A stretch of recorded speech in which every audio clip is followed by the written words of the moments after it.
Hello everyone, it's me JP from UniqueTutorials. Today in this video I'll show you how to launch any app or system functions just by checking any Android smartphones or tablets. So without further more delay, let's begin. So right now you can see my Android smartphone. So firstly, just open the Play Store.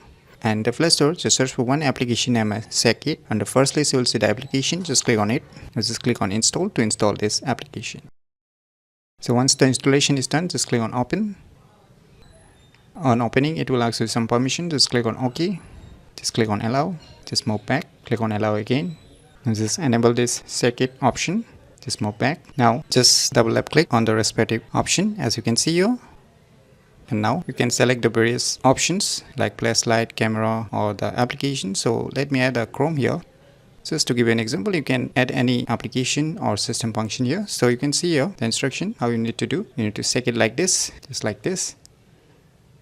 So you can see here the Chrome web browser is launching right now, and below you can see the different shaking direction as you can see here. So just double click on it. Now you can select a flashlight also. And now let us try this.